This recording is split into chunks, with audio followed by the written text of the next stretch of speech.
네, 안녕하세요. 매일경제TV 이선영입니다.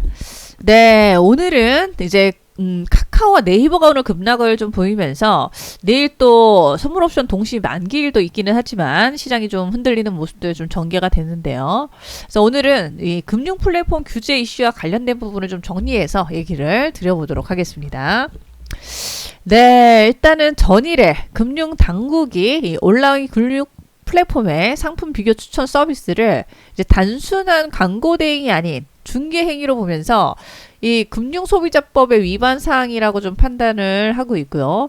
그러면서 판매 과정이 플랫폼 내에서 이뤄지기 때문에 소비자는 해당 계약을 일반적으로 플랫폼과의 거래로 오인하기 쉽다는 점도 위반 요인으로서 좀 지적이 되면서 오늘 뭐 카카오는 마이너스 10%로 급락을 했고요.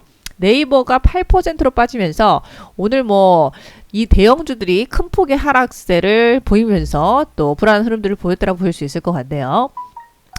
네, 특히 지난 3월에 시행됐던 금융소비자법을 봤을 때 직접 금융 상품을 판매하거나 판매 대리 중개 자문을 하게 되면 등록 또는 인허가를 받게 하고 있고요.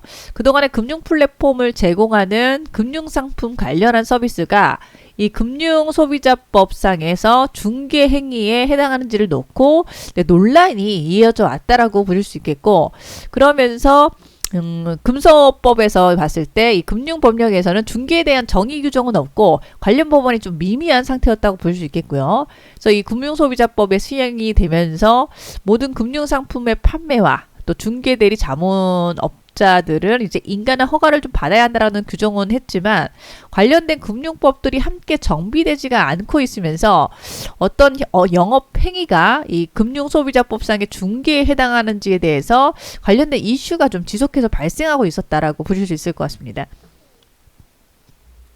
네, 그러면서 카카오 네이버는 이제 제도적 요건을 준수하면서 금융 서비스 사업은 영위를 좀 하고 있었고요. 그래서 카카오페이가 카카오페이 증권을 통해서 중개 라이선스를 하고 또 KP 보험 서비스를 하면서 보험 중개 라이선스도 좀 진행을 하고 있었고요. 또 내대출 한도 서비스를 지난해 6월달 혁신금융 서비스 사업자로 지정받아 제공도 하고 있으면서 최근에는 판매대리 중개업자 등록을 진행을 했고요. 또 네이버페이 역시도 판매대리 중개업 라이선스를 신청하고 있다라고 보실 수 있습니다. 하지만 이 소비자들이 금융상품 계약 주체를 플랫폼으로 오인하지 않게 이제 인터페이스라던가 형태를 좀 변경할 예정이 있고요. 하지만 금융당국의 제약 요건들과 충분한 검토가 좀 필요한 상황이어서 일정 부분에서 어떤 시간은 소요될 수 있다 이렇게 보실 수 있을 것 같네요. 네, 그리고 이제 이번 이슈에 있어서 알리바바의 자회사 엔트그룹에 대한 규제 사례하고도 좀 유사하게 보는데 지난해 9월에 이 중국의 은행보험감독위원회가 온라인 보험법 소액 대출 규제 방안 발표를 했고요. 그러면서 플랫폼에서 금융 관련 사업을 영위하려면 라이선스를 취득하고 등록된 라이선스를 범위를 초과하는 행위를 제약을 하면서 플랫폼의 금융상품 판매 대리와 중개에 대한 책임을 강화하는 방향의 규제가 시작이 되었다 보실 수 있겠고요. 결국에는 중개 플랫폼을 표방하고 있었던 이 엔트그룹이 라이선스를 지금 취득하고 사업 조정을 하는 등의 금융 지주사로서의 전환을 좀 결정을 했다 보실 수가 있을 것 같네요. 그래서 지금 단기적으로 봤을 때 이 카카오와 네이버 양사에게 어떤 실적적인 부분에서 미치는 영향은 아직 좀 제한적이다 볼 수 있는 내용이 되겠고요. 그래서 카카오페이라던가 이 네이버 페이의 투자와 또 대출보험 관련된 매출 비중이 아직은 미미한 상황이 있기 때문에 더욱더 뭐 이런 규제가 실적에 당장 영향 주고 하는 내용은 아니다라고 보셔야 될 것 같고요.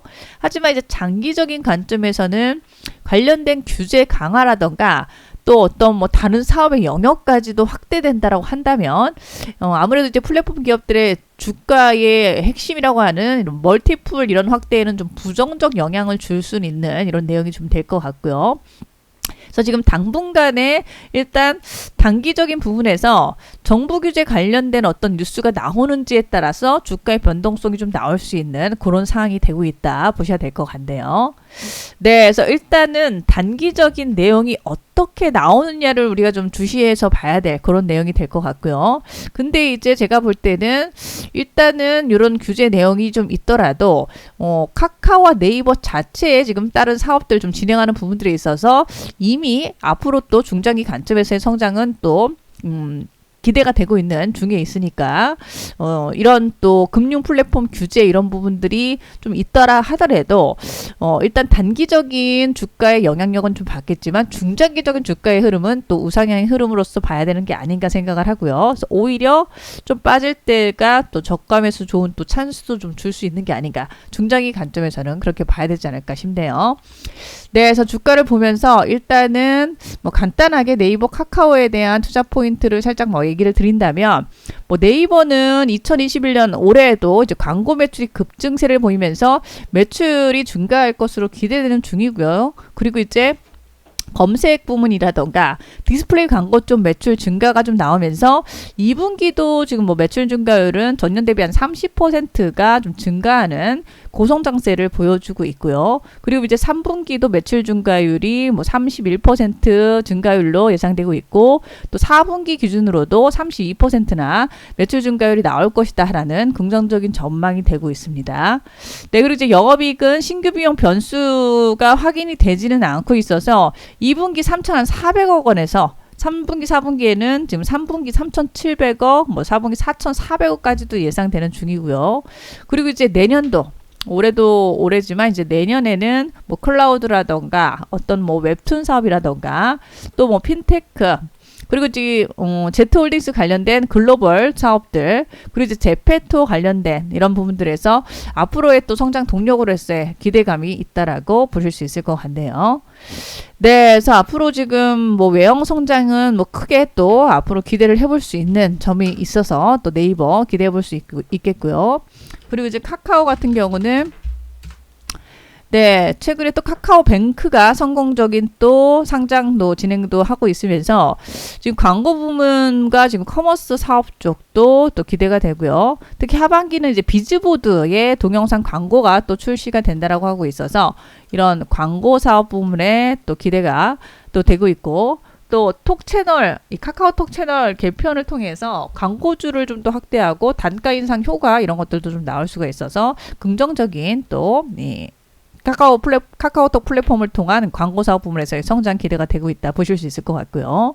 그리고 이제 카카오페이라던가 모빌리티 사업에 있어서는 이 카카오 증권 계좌를 통한 뭐 MTS 페이 사업 등 이런 것들이 있고 또 렌터카 이 카카오 택시라던가 이런 쪽 등을 포함해서 신규 사업들 런칭되는 부분들에 예정이 좀 되는 부분이 긍정적으로 또 기대되는 부분이 되겠고요.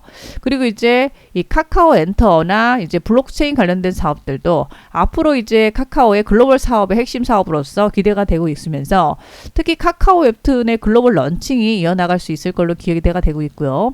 또 카카오 엔터 내에 카카오 모바일에 제작하고 있는 영상 미디어를 통해서 이 글로벌 컨텐츠 시장도 좀 공략을 할 것으로 보여진다는 점에서 역시 긍정적인 전망으로서 중장기 관점 예상이 되고 있다 보실 수 있을 것 같네요. 네, 이렇게 해서 네이버 카카오 오늘 아주 논란의 중심에 있었던 또 종목들이지만 또 단기적인 또 부분에서의 또 이슈가 좀 될 것 같고요. 또 중장기적인 그림에서는 여전히 또 대한민국을 대표하는 기업으로서 긍정적인 전망이 또 달라지지는 않을 걸로 보이기 때문에 또 위기를 기회로 또 좋은 또 결과 만드시기를 바라도록 하겠습니다. 네, 이렇게 해서 또 오늘은 네, 금융 플랫폼 규제 이슈 정리를 좀 해드렸는데 도움되시길 바라겠고요. 네, 지금까지 매경제TV 이선영이었습니다. 고맙습니다.